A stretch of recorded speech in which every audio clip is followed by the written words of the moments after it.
Welcome to this deep dive. You've sent us some fascinating stuff about ancient China. Really fascinating. And let me tell you, Yeah. it's got more scandal and power struggles Oh, yeah. than I don't know, a season That's of... ridiculous. Yeah. Like a modern day drama. Absolutely. We're talking total Game of Thrones. Yeah.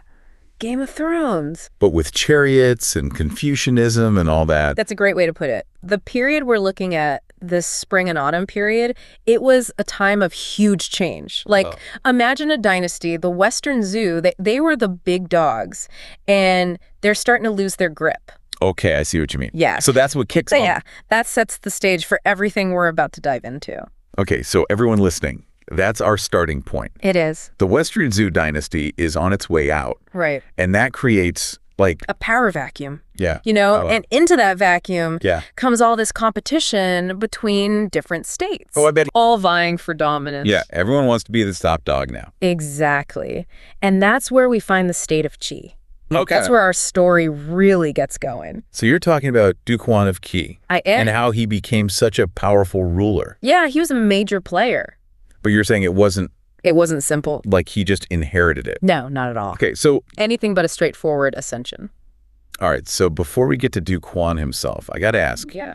what made the state of Qi such a big deal back then? Well, for one thing, location, location, location. Okay. Think about a map of ancient China. Right. Qi had some serious geographical advantages. You've got Mount Tai. Oh, yeah, I've heard of that. It's a big deal, right? Yeah. It's strategically, culturally. It's huge. And it acts as this natural barrier to the south. Then on the other side, you've got the coastline. Right, the eastern side. Exactly. Mhm. So picture yourself trying to invade Qi back then. Ooh, that's not easy. Not at all. You're either trying to get your army over a mountain Yeah. or launching a naval invasion, which back then, Logistically, that's... a nightmare. Yeah. So Qi's got this built-in defense system, gave them a real edge. Smart. Oh, and it doesn't stop there. Because they're on the coast. Abundant fishing grounds. Makes sense. And this is crucial, salt production. Oh, wow. Salt. Huge back then. Before refrigeration, salt was like gold. Oh, yeah. I never thought of that. Preserving food, keeping people fed. It's essential. Absolutely. So Qi's rolling in it, wealthy, important trading partner. Their influence just grows. Okay, so they've got this amazing foundation, geographically. Strong foundation. Yeah, but something tells me it's not all smooth sailing from here. You would be right about that. Right. It wouldn't be a very interesting deep dive if it was, would it? That's what I like to hear. So yeah, Qi's got all these advantages, but internally, Oh. let's just say things are about to get messy. I'm ready. Let's talk scandal. Oh, we've got scandal. We've got Duke Xiang, the ruler of Qi at the time. And this guy, well, he makes a lot of questionable decisions, and one in particular. Lay it on me. This scandal involves his own sister, Wen Jiang. Okay, hold on. I've got to stop you right there. Incest. Even in ancient times. That's a big no-no. Oh, absolutely. And it wasn't just a salacious rumor, This was a major transgression. Taboo. Even back then. Right. You see, family, especially in the ruling class, it wasn't just personal, it was political. Marriages were all about alliances and shoring up power. Exactly. So when Duke Xiang has this relationship with his sister, He's not just a personal mess. it's a political earthquake. Undermines his authority, makes Qi look bad, it throws everything off balance. Wow. Okay, so what happens? How does this all play out? Well, it gets messier. When Jiang was supposed to marry this prince Oh boy, here we go. from the state of Jiang, powerful neighbors, Right. strategic alliance, everybody wins, right? So- Last minute, the prince breaks it off. No. What happened? Turns out Wen Jiang's reputation, it's not great. Yeah, I can imagine. Word gets around, the prince from Zhang, he wants nothing to do with this scandal. That's got to be humiliating for everyone involved. Humiliating, yeah, and damaging. Makes Duke Xiang look weak, makes Qi look unstable. Ouch. So what happens to Wen Jiang? They eventually marry her off to the Duke of Lu. Okay, another powerful figure. All right, trying to smooth things over maybe. Yeah. But if they thought that would fix things... That backfired. Spectacularly. Mhm. Because Duke Xiang then invites his new brother-in-law, the Duke of Lu, for a visit. Oh no, this can't be good. And guess what happens during that visit? Don't tell me. Assassination. He killed his brother-in-law. Just like that. Sources all agree on that. This wasn't some diplomatic mishap. This was cold-blooded. The scandal. The betrayal. Talk about adding fuel to the fire. Oh, absolutely. This just cemented Duke Xiang's reputation as an impulsive, dangerous ruler. So he's alienated potential allies, made Qi look bad on the international stage. Yeah. What happens next? Well, as you can imagine, this murder doesn't go over well. People are fed up. Oh, yeah. They're starting to lose faith in their leader. And among those watching all this unfold is a man named Gongsun Wuzhi. Okay, who's this guy? He's got his own history with Duke Xiang. The Duke had wronged him in the past, stripped him of his rank, his land, basically left him with nothing. So he's got a bone to pick with Duke Xiang. You could say that. And with all this unrest, Wuzhi sees an opportunity to take advantage of the situation. Exactly. He leads a revolt against Duke Xiang. Wow, so things have escalated quickly. It's a time of chaos and uncertainty. Nobody really knows what's going to happen next. But one thing's for sure, Duke Xiang's reign is over. And it didn't end peacefully. Another assassination. Let's just say that Gongsun Wuzhi gets his revenge. It's a brutal reminder that power is a dangerous game. It sure is. Yeah. So Wuzhi takes over. Does that bring stability back to Qi? Unfortunately, no. Wuzhi's rule becomes a cautionary tale. How so? What happens? Power. It changes people. Wuzhi becomes a tyrant. The people who supported him, they find themselves living under a new kind of oppression. Cruelty, bad decisions. It's not a pretty picture. So much for a peaceful transition of power. Not quite. And the people of Qi, they've had enough. They endured Duke Xiang. They're not going to put up with another tyrant. They revolt again. They do. And just like that, Wuzhi's reign is over. Short, chaotic, and definitely not what Qi needed at the time.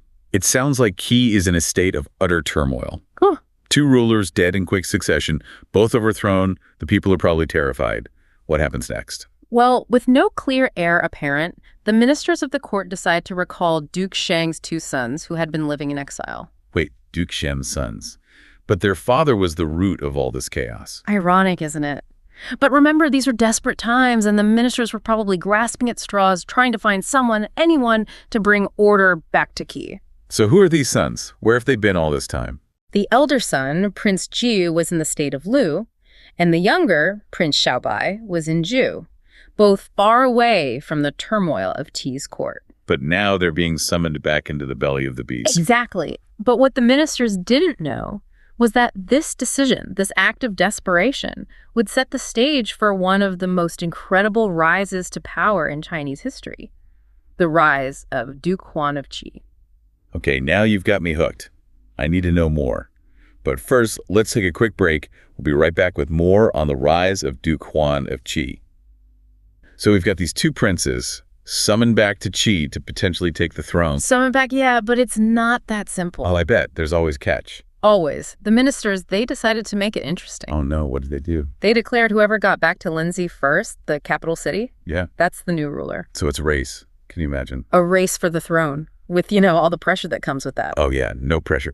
But seriously, they had to get back to Qi using whatever they had back then. Exactly. No high-speed trains, no planes. We're talking weeks, maybe months on the road. Relying on messengers and, hoping for the best. Right. And that's where those advisors we talked about, they come in clutch. Okay, yeah. This is where they really proved their worth. Big time. So you've got Prince Jiu, the older brother. He was in Lu, right? Yeah, Lu.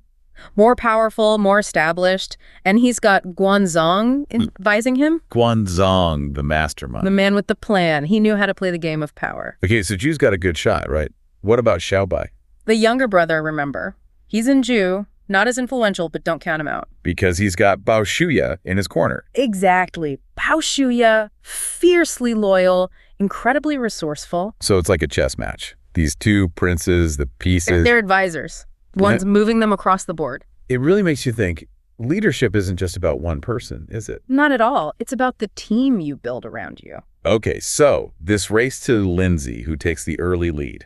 Well, on paper, it's got to be Prince Jiu, right? He's got the birthright, the powerful allies, and Guanzong calling the shots. Seems like a sure thing, but we know how this goes. Oh, history loves a good plot twist. That it does. Yeah. So what happens? How does this race get interesting? Well, Guanzong, smart as he is, he realizes they're losing time. Oh, no. Every day counts. Every hour.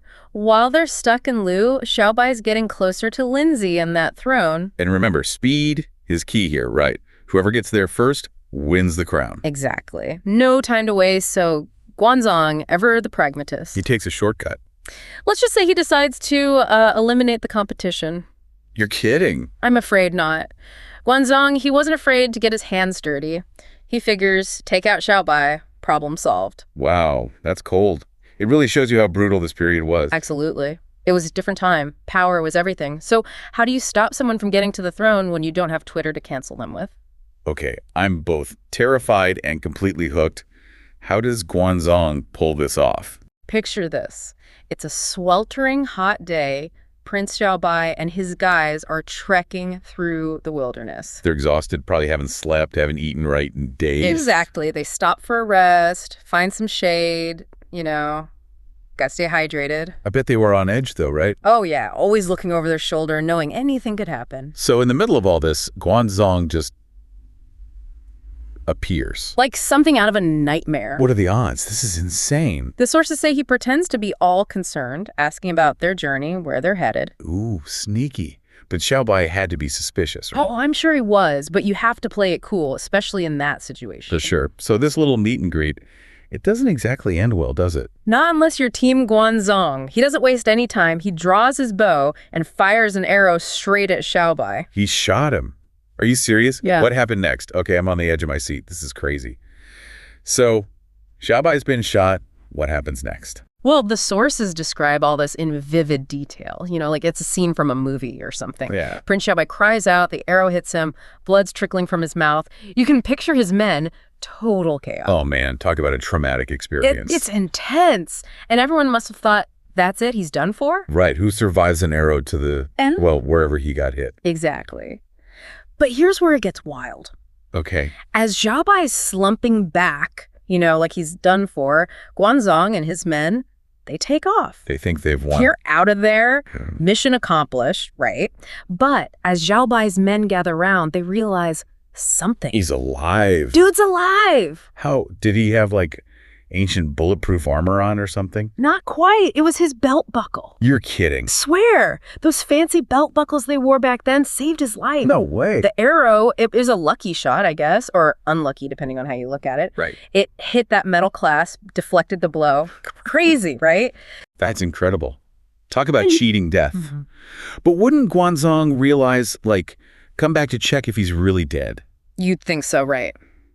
But this is where Xiaobai's smarts come in. Okay, this should be good. This guy, he's got guts, right? He knows he's been given a second chance. Yeah. And he's going to use it. So he bites down on his own tongue hard No, why? to draw blood, make it look convincing. Oh, that is smart and brutal, but mostly smart. Right. The guy's tough, and it works. Guanzong's in a hurry, thinks he finished the job, doesn't even double check. Just takes off. Gone.